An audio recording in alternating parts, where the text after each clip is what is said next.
faire un petit état des lieux du début de notre projet. On a décidé tous les deux de partir pendant 1 an à la voile et donc partir des Sables d'Olonne, faire le tour de la Méditerranée en commençant par la Corse. Ensuite, donc là on se dirige justement vers la Sardaigne et on continue vers la Sicile et ensuite vers les Cyclades. Fin octobre, début novembre pour remonter la Méditerranée dans l'autre sens. Et passer Gibraltar au plus tard fin novembre. Ouais, fin novembre. Pas plus tard parce qu'après ça va être compliqué. Et ensuite on hésite encore, est-ce qu'on passe par Madère ou pas, on aimerait bien. Mais ça sera en fonction de la météo. Et sinon donc Canaries, Cap-Vert, encore une fois on sait pas trop. Non. Et ensuite on essaye de partir vers fin décembre. Pour arriver en début d'année 2026 aux Antilles. Début mai, on retourne en passant par les Açores. Et arriver au Sables d'Olonne mi-juin 2026. Voilà, parce que Alexis reprend le travail. Et pas moi, donc je commence par les vacances. On est parti le 5 juillet des Sables, ouais, après une semaine de préparation sur le bateau. Donc on a mis toutes nos petites affaires. L'avitaillement. Ouais, on a fait les courses. Donc au Super U du Château d'Olonne qui nous a offert un plein de courses. Donc ça nous a énormément aidé parce que forcément sur un an de course, un an de navigation, on a un budget qui est établi forcément. On est parti le 5 juillet à 14h entouré de nos familles et nos proches.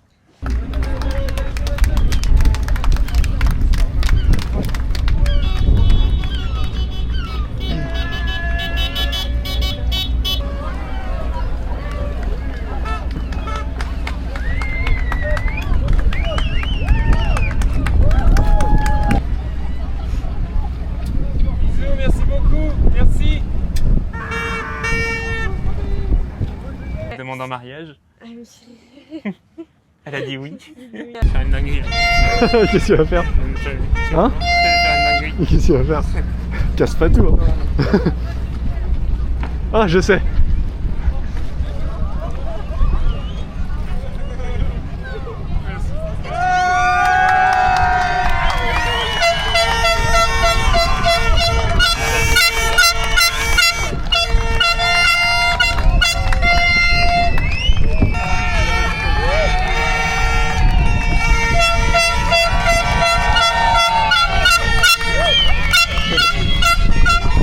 Donc ils ont pu nous suivre une petite demi-heure sur l'eau. C'était plein d'émotions ouais, c'était un petit peu déchirant. Et de souvenirs quand même.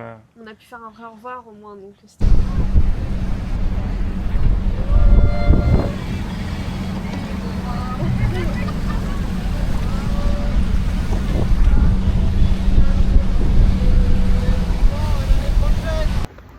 pour se réconforter après l'émotion du départ, on se fait des petites patates avec du petit poulet d'Arago là.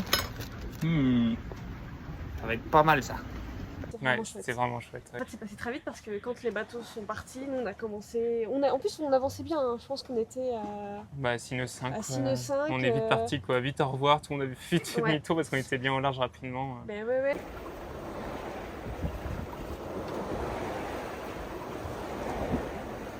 Et puis ils annonçaient déjà, quand on a regardé les conditions pour déjà la traversée du golfe de Gascogne, ils annonçaient quand même 20 nœuds de vent en moyenne, je crois. Ouais, à peu près. Ouais. Et 1,5 m, 1,7 m de houle. Donc franchement, pour le golfe en travers, mais pour Gascogne, c'est quand même des conditions qui étaient sympas. Ouais, qui sont relativement clémentes. Oui, ça allait bien. Et donc on avance la première nuit. Ça se passe bien. Ça se passe bien, le vent était un peu moins... il refusait un peu, du coup on faisait plutôt du près que du travers.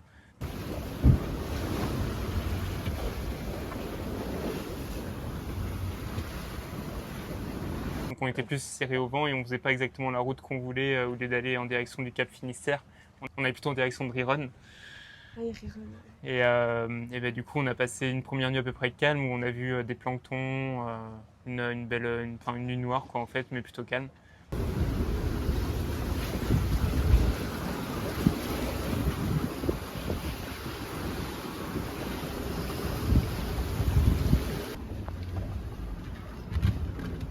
Premier gros dodo. Et c'est le lendemain où ça s'est un peu gâté, où on a commencé à croiser des pêcheurs dans tous les sens. Ah oui, les pêcheurs. On s'est fait des petites frayeurs parce qu'on pensait que ils allaient changer de cap et en fait pas du tout, ils sont passés franchement à 2-3 mètres parfois Pas de 3 mètres. Ils sont oui. passés à une dizaine de mètres des bateaux. Ouais. Mais quand puis, on n'avait pas l'habitude, c'était vraiment les premières traversées. Donc, puis ils répondaient pas à la VHF quand on avait beau les appeler sur le canal. Puis avec ça s'accompagnait aussi les conditions météo. Ouais, il y avait de la mer, on en n'a plus. pas eu de soleil, des nuages tout le temps, donc impossible de recharger les batteries. Donc la deuxième nuit, on est tombé en rate de batterie, obligé de démarrer le moteur pour pouvoir recharger les batteries parce qu'on n'avait plus de pilote, plus rien. Ouais. Et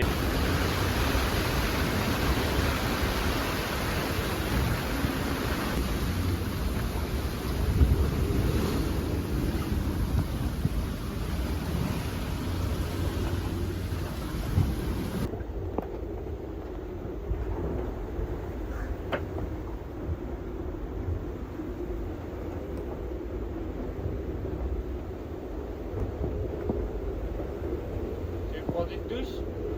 Non. Sympa l'ambiance quoi. Un bon coup des Antilles.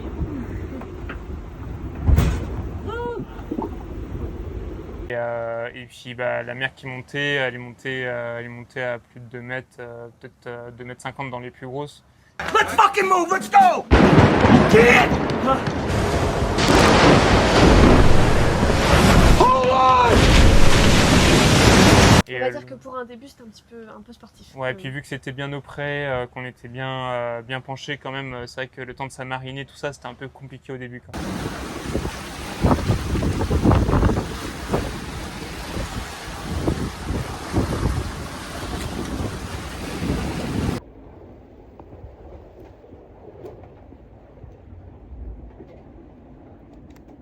Mais au moins c'était rapide en vrai, Par contre, on a fait en 2 jours. on l'a fait en 2 nuits. 2 2 nuits. nuits, 2 jours.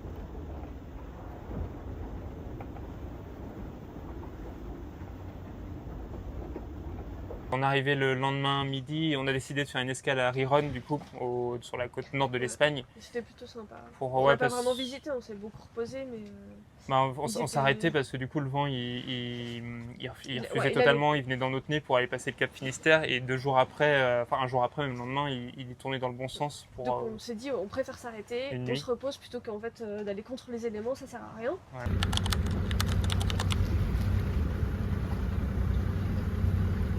Donc on s'arrête, on passe une bonne nuit et le lendemain on décide de repartir tout joyeusement vers la Corogne. Ouais. On repart, on met les voiles, il y avait quand même un peu de vent. Hein, C'est monté au moment qu'on est sorti du port. Ouais, directement. Donc on s'est dit, c'est chouette, on va bien avancer. Et là, tu essayes de hisser la grand voile. On va la dérouler du coup. Voilà, Ah, dis pas ça. on va dérouler, là c'est un enrouleur. J'ai pas encore le vocabulaire. Du coup, vu que c'était un enrouleur, on essaye de la dérouler, le vent monte et on a voulu prendre un riz et l'enrouler dans le mât, vu que c'est un système d'enrouleur. Et au moment de l'enrouler, il y a la drosse d'enrouleur qui a pété. Donc, On était à 100 mètres du port. à 100 mètres du port, donc en fait impossible de continuer parce que sans la drosse, elle a vraiment pété au niveau du système qui permet d'enrouler, donc trop court après pour aller naviguer avec. Ouais. Donc obligé de faire demi-tour, on l'a enroulé quand même comme on a pu pour finir la manœuvre. Et après, on a passé la soirée et le On lendemain pensait matin. pouvoir repartir, mais en fait, non, ça a pris trop de temps en réparation. Le système est un peu mal fait dans le sens où le nœud qui sert à tenir tout le système, il est fait par l'intérieur du mât, donc il a fallu démonter tout le système. La colle qui servait à tenir des cales était bouffée, vieille. donc les cales elles sont tombées dans le fond du mât forcément. Là, on touche le singe, ça tient depuis un mois. Ouais. On repart le lendemain, après les On réparations. repart le lendemain. Très belle navigation. Ah oui, c'était beau. Ouais, on a fait des burgers et tout en Ouais. plus.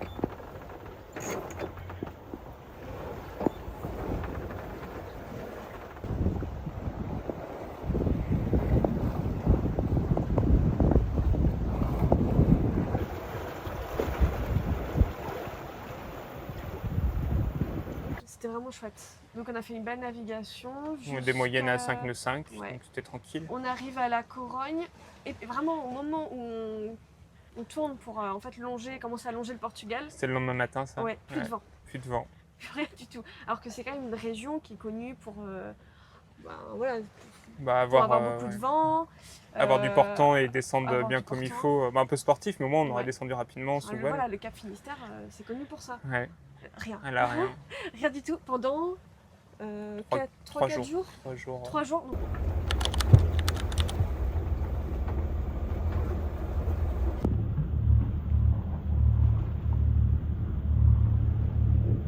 On on a fait que du moteur. Donc c'est un peu triste quand même pour un bateau à voile. Et donc on avait, au moins la mer était vraiment, c'était une mer d'huile. Ouais, magnifique. Ah oui, c'est Ouais. très joli.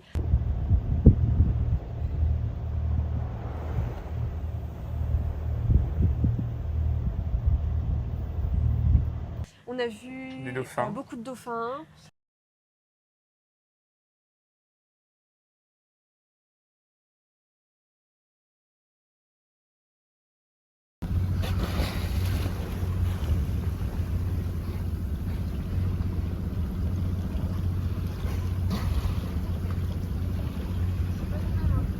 Ouais, ils sont plus gros eux. On s'est dit, est-ce qu'on va croiser des orques? Parce que là, ils ont le temps de venir nous voir. Clairement, on était bloqués sur des zones où on peut rencontrer des orques. On n'en a pas vu dans cette zone. Non, on n'a pas vu. Attends, on spoil pas. Et donc du coup, on a repris du vent aux alentours de Lisbonne. Galles, Donc où là, ça on s- commence à passer. On était en face de Faro. Ouais. On avait un vent qui était portant. Dit nœud, tranquille, sous Ouais, spi, seul. c'était Ouais, coucher c'était de bien. soleil. C'était trop beau. On s'est dit, oh, là, c'est bien quand même de voyager à la voile. Et puis là, Un orque. mais c'était. En fait, on stresse beaucoup, on se dit, c'est presque de la parano quand on se dit on va croiser un orque, tout ça, et puis quand ça arrive, en fait, on n'y croit pas vraiment. Donc Alexis, il tourne la tête, il me dit, oh, il y a un orque. Alors moi, je me suis mis en position de sécurité, je me suis mis à terre sur le cockpit. Et en fait, t'as vu quoi? T'as vu la tête? Bah, on avait, Moi, j'ai pas vu de mes yeux vus. Donc c'est que j'ai tourné la tête au moment où il est sorti de l'eau parce que c'était un peu un hasard. Et il est sorti de l'eau, donc j'ai vu tout son corps, son ventre blanc et tout son dos rond. Et il était accompagné d'un dauphin. Il y a un dauphin juste derrière qui a sauté. Ouais. Et donc là, on a un peu flippé quand même. Bah, on s'est dit, déjà, c'est bizarre, il est tout seul. Et Ouais. en plus, Il il y a est un avec un dauphin. dauphin. Alors, est-ce que c'est son ami ou alors est-ce qu'il était en train de le chasser? Et donc, nous, il nous a J'ai l'impression que ignorés, c'était plutôt le dauphin qui chassait l'orque. Là, hein. c'était Non, bizarre. c'est bizarre. Parce que normalement, a priori, les orques, je crois pas qu'ils voyagent trop seuls. Donc, Bah, pendant une petite heure, on s'est dit, bon, bah, est-ce qu'on va croiser ces petits copains? est-ce qu'il va revenir accompagné ou non? Ouais. Mais du coup, on n'a rien eu. Non. On l'a pas revu. Ah, Hein. le lendemain, c'est là où c'était un peu la merde. C'est là où on arrive à Gibraltar. C'est Oui. resté Là, c'est la compliqué. merde. Là, on arrive à Gibraltar. Donc là, déjà, ça faisait déjà pas loin d'une semaine qu'on était parti, je crois. Ça faisait une des semaine. sables? Ouais. Ah oui, Ouais, ça faisait une semaine. oui, large. On commence à être un petit peu plus rincé. d'une quoi. semaine. Donc on arrive à Gibraltar. Non, on n'arrive pas à Gibraltar. On se dirige vers Gibraltar.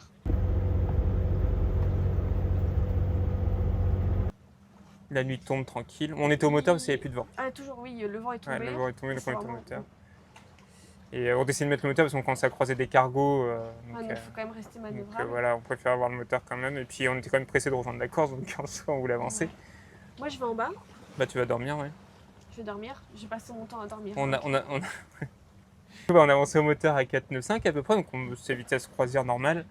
Et je faisais mon quart, donc je somnolais un petit peu, etc. Il y a un moment, je me réveille, je vois que l'eau défilait bien en dessous de nous, quoi. Donc je me dis psychologiquement, bah ça avance bien, Ça quoi. avance. Mentalement, je me dis c'est ok, ça se passe bien. Et sauf que je repère un amer, quoi, du coup, la ville de Barbate. Et je vois que ça bouge pas tant que ça, en fait. On passait à côté, mais sans trop avancer. Et c'est là où j'ai regardé la vitesse à l'écran. Et on avançait à un nœud, quoi, à peu près. Comment être bloqué avec le courant à Gibraltar. On trace sur l'eau.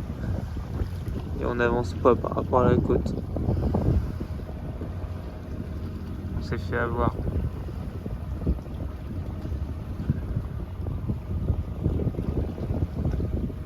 À peu près à un nœud. Il Donc y a en un fait, problème. on a découvert le courant à Gibraltar. Donc Ah, là, c'est impressionnant. c'est un peu la panique. Enfin, la panique. En fait, si, c'était la panique parce que, Plus de comme on gaz, avait utilisé le moteur pendant 4 jours, 4-5 jours, Ouais. les cuves commençaient à être vides. Ouais. On n'avait pas utilisé encore les bidons de bidons de secours. survie. Si, on en a mis un. Ah En oui, plus. donc- Le but, c'était de faire le plein à Gibraltar, vu que Ah oui, c'était moins cher. C'était détaxé, donc forcément. Et en fait, là, comme on n'avançait pas du tout, et ça faisait 1 ou 2 heures, je pense que là, On faisait du surplace. on faisait du surplace. On s'est dit, il nous reste pas trop de solutions à part rejoindre la terre. Et, Faire le plein de gasoil. Et entre-temps, on n'a pas été idiot, on a quand même regardé les conditions de windy, en fait, le courant, savoir ce qu'il faisait. Et il changeait de direction lendemain. Il portait, non, 3 heures après, il portait dans le bon Ah oui, parce sens. que là on était en pleine nuit, il était déjà 4h du matin. Ouais, quoi. il était 4 heures. Et en gros, vers 7-8 heures, il changeait de sens et on s'est dit, on va profiter de ce changement de sens de vent pour y aller au moteur et passer Gibraltar tranquillement, quoi. Donc on va à Barbate. Arrive, ouais, vers 6h du matin, 6-7h. Le vent était monté en plus, donc on a fait un grand bord de travers en fait pour rentrer à Barbate à 6-7 nœuds. Donc au Ouais. final, on est rentré assez rapidement sur Barbate. Ouais. On fait le plein de gasoil à 7-8 heures, non 9 heures du matin. On fait le plein de gasoil à 9 heures du matin, puis on repart directement, tout vaillant, en se disant on va passer tranquillement Gibraltar. Bon, c'est pas grave, on a 3-4 heures de Ouais. retard pour aller à Gibraltar, c'est pas C'était très pas grave. grave. Et là, au moment de repartir, alors certes, le courant était avec nous, mais là, le vent qui se lève à 30 nœuds face à nous, Qui n'était pas prévu. qui lève, voilà, qui n'était pas trop prévu. Il y a une houle du vent qui se lève, Voilà, il y a une très serrée, donc franchement, Ça tapait. c'était un peu impressionnant. Ça fait vraiment bassine. Donc, et le moteur qui siphon. n'arrivait plus à suivre du coup. Donc, Ah non, le moteur. face au vent, face au vague. En fait, toi tu dis que c'est comme si on essayait de monter une grosse côte en vitesse. Comme si tu étais en 5e sur une côte en voiture. Ouais. Mais en fait, on a juste l'impression que le moteur il va lâcher parce que ça faisait. Mais il ralentissait juste. Non, c'était juste qu'il avait pas assez de coups. Ouais. Et donc du coup, obligé de se résigner de retourner à Barbate. On n'avançait plus non plus, parce que comme on avait le vent de face, de toute façon, impossible de mettre les voiles. Donc, il aurait fallu tirer des bords, voilà, on n'était pas rendu. Et puis après, tirer Puis il y des avait bords les dans cargos et Gibraltar, tout. avec les rails de cargo, Ouais. bof. Bon, on le sentait pas trop, puis on était un peu fatigués, on n'avait pas trop dormi. Non. On a préféré jouer la sécurité, on a vu que le lendemain le vent allait souffler dans le bon sens. Ouais. Et on s'est dit on va plutôt faire demi-tour sur Barbate, passer une nuit sur place et puis c'est ce qu'on a fait. repartir le lendemain. Alors déjà, on est en plein cagnard, pas d'ombre. Et là, sur notre droite, une fête foraine abandonnée. Est-ce qu'il y a quelque chose de plus flippant que ça? Donc on est arrivé à Barbate, on On a profité pour faire a des fait les lessives, lessives, des courses, des vite fait. courses. Bon, la ville, il n'y a pas un grand intérêt touristique. Non. Et là, je peux le raconter quand même, que le soir, en fait, donc on s'est dit, on s'arrête, c'est embêtant parce que ça nous fait prendre du retard sur notre programme. Déjà, en navigation, je crois qu'il faut arrêter d'avoir un programme. Mais on se dit, au moins, on va pouvoir se reposer. Sauf qu'on est arrivé le jour de la fête de Sainte-Carmen. Sainte-Carmen qui est la protectrice des marins et des pêcheurs. Donc c'était très beau, il y a eu toute une procession de bateaux de pêche, sauf que le soir c'était la grosse fiesta. Et il y avait ensuite la fête foraine. Donc, Moi j'ai bien dormi parce que du coup je toi, dormais pas trop t'étais- depuis 6 jours, mais Ouais. toi t'as pas. Le lendemain du coup on repart. Et le lendemain on repart. On repart direction Gibraltar cette fois-ci, donc là c'était la bonne. Là, Donc, ça n'avait rien à voir. ouais, le mer calme, Mer le calme. courant avec nous, le vent avec nous, donc impeccable. Ouais.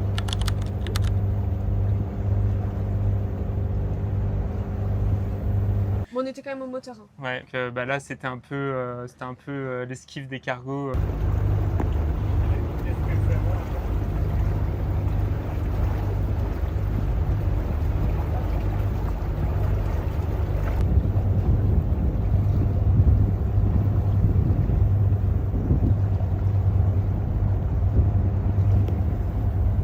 Des paquebots Ouais, qui mais encore, rentraient. j'ai pas trouvé que c'était trop dangereux. Enfin... Dans Gibraltar en soi. Ah si, dans Gibraltar, mais une fois qu'on est sorti... Après c'était esquiver tous les bateaux qui étaient au mouillage en train d'attendre leur. ça par contre c'était un petit peu impressionnant. Ouais. Déjà il n'y avait pas assez de vent, donc on avait quand même les voiles, mais on avançait tout doucement, on avançait à 2-3 nœuds pour soigner Gibraltar, donc c'était pas très rapide, donc on n'était pas très manœuvrant non plus. Et on essayait d'économiser quand même le gasoil, parce que bon, là, on venait de se taper un plein.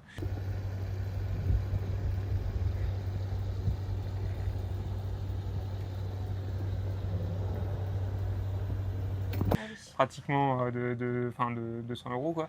ce qui n'était pas Donc, forcément ce qui prévu. n'était pas prévu, ouais. Et puis en fait les cargos, je pense que c'était des consignes pour passer Gibraltar, donc ils bougeaient en fonction des consignes qu'ils avaient sur le détroit. Et donc en fait le jeu c'était de savoir lequel allait bouger en premier, lequel démarrer ses moteurs, etc. Donc c'était un peu stressant sur le début de la nuit, mais ça s'est bien passé franchement. Ouais, Et c'est ouais. cette nuit-là où après par la suite on a eu plein de dauphins, donc ça c'était top.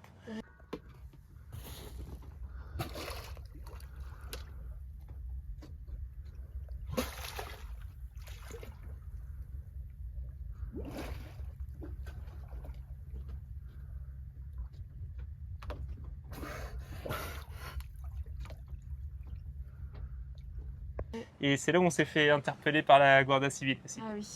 Je dormais en vrai pour être franc dehors. Et Juliette était à l'intérieur. Et puis là, j'entends un bruit de moteur se rapprocher de nous. Donc je me réveille et puis je vois une ombre, c'était une nuit avec une lune, donc on voyait à peu près ce qui se passait sur l'eau. Et là je vois une ombre s'approcher de nous, sans feu de navigation, sans rien. Et sur le coup je me dis putain c'est des dealers de drogue, ou un truc comme ça faisait un peu bruit. Et j'ai vite compris, enfin je sortais du sommeil en plus, mais j'ai vite compris que c'était la Guardia Civile ou l'armée en gros qui venait nous contrôler. Et ils sont arrivés vers nous, puis là, paf, ils nous mettent un gros spot dans la face. Comme en garde à vue. Donc, quoi. comme on garde à vue, ouais. Et ils commencent à nous appeler à la VHF pour nous demander du coup qui on est. Le nom du bateau, d'où on venait. Ouais. Go Yago for Guada. Hello, good evening. We require what is your name spot? Name bot, it's Yago. Good day.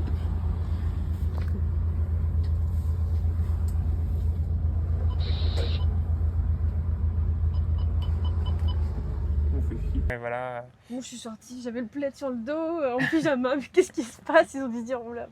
Ça Non, se voit mais que. Bon, ils nous ont laissé qu'on était en plaisance. Et, Ça s'est bien passé quand même. Oui, ils ont C'était été rapide. très sympathiques. Et puis en 10 minutes, ouais, ils sont partis. Puis pareil, ils sont partis sans feu de navigation. Donc... Et donc là, nuit très calme pour finir. Le lendemain, pareil, c'était assez calme. Et puis c'est la nuit suivante où le vent est monté. Et la mer Ah oui. aussi. Là, on était un peu après Malaga. Malaga, ouais. Et là, on s'est pris 30 nœuds de vent avec. Alors c'était un peu de nuit, mais les vagues rentraient dans le cockpit, donc il devait avoir au moins 3 mètres de houle facile. Ouais. What the fuck is going on out here? The jet skis just went overboard! Oh, Jesus Christ, honey, you okay? Yeah, I love you.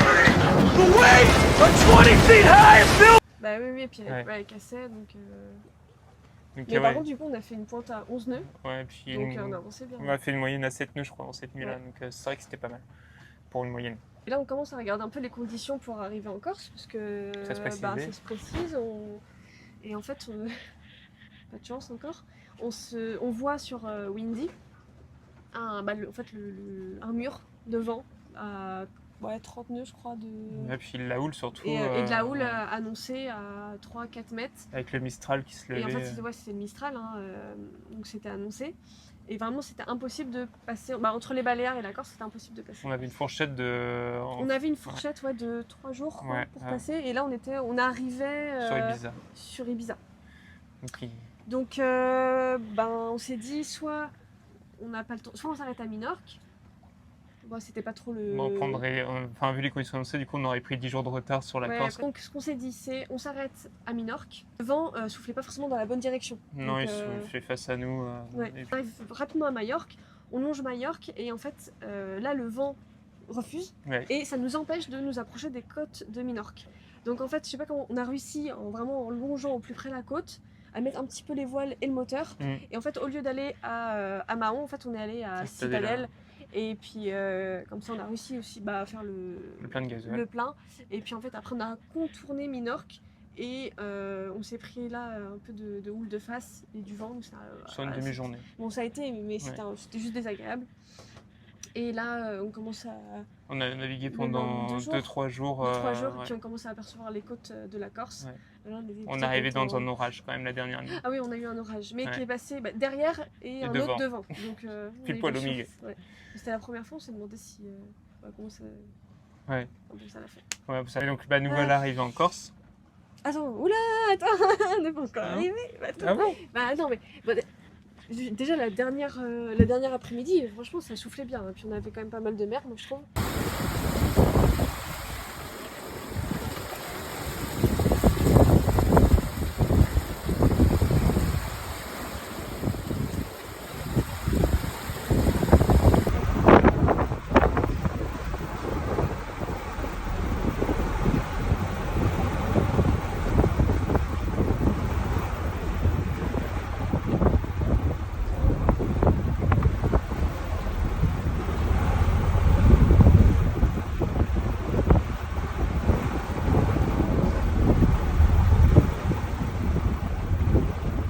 C'était du portant, mais le bateau il faisait n'importe quoi là, il faisait des 8. Moi j'ai commencé à en avoir. Là, j'en avais marre. On commençait à fatiguer. Ça faisait 3 semaines qu'on était en mer. Enfin, on avait fait du coup un arrêt à Barbate et à Riron, mais c'était des arrêts d'une nuit. Puis on trouvait qu'on avait eu beaucoup de galères. Et en fait, en discutant avec d'autres gens, en fait, on s'est rendu compte Que ça qu'on allait. relativise, en fait, ça va. Et les petits problèmes sur le bateau, en fait, c'est normal. Et donc on arrive, On voulait arriver à Saint-Florent, parce qu'en fait on voulait après descendre la Corse Par l'ouest. par l'ouest, et donc on a voulu commencer par Saint-Florent. Donc on arrive au coucher de soleil, c'était vraiment trop beau.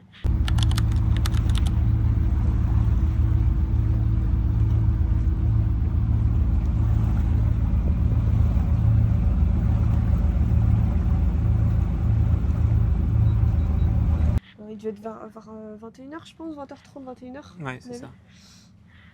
Et on arrive, on veut se mettre au Au mouillage. Alexis va au guindeau et il n'y a rien qui se passe. Et là, ça fait du bruit. Bah, en gros, le guindeau était bloqué. Sauf que il y a plein de choses qui sont passées en même temps. Ça a fait sauter le fusible. Donc, un fusible cramé. Et je me suis aperçu en démontant un peu le truc, parce que j'avais pas vu que c'était le fusible qui allait sauter au début, que toutes les broches de connexion de la télécommande qui permet d'actionner le guindeau se sont cassées quoi, avec la corrosion. Donc on pouvait plus avoir de commande en pleine nuit au moment où on arrive au mouillage. En pleine nuit, donc c'est pas terrible Ouais. quand même. De Avec les jeter bateaux l'ancre en pleine autour. nuit, ouais. Ça, la mer était calme et il n'y avait pas de vent. Ouais, parce que oui. Donc au moteur, on a réussi à... Juliette tenait la barre, donc on a réussi à s'éloigner le temps qu'on check ce qui se passe, etc. Donc on refait des branchements à la va-vite en branchant des fils sur des fils avec du scotch, etc. Pas Bon, ça fait- bricolage. ouais, voilà, ça fait un peu... Mais pas ça, du scotch, fonctionne. c'est super. Non, pas du scotch. Enfin bref, on a refait des branchements et on va pouvoir actionner. Là, on voit que ça fonctionne pas. Au final, on a réussi à trouver que c'était le fusible qui avait dû forcer en fait justement parce que le guindeau était bloqué. Après avoir un petit peu décoincé le guindeau, etc., tapé dessus au marteau, la langue s'est débloquée et puis on a pu enfin se poser et puis se reposer de ces semaines de navigation.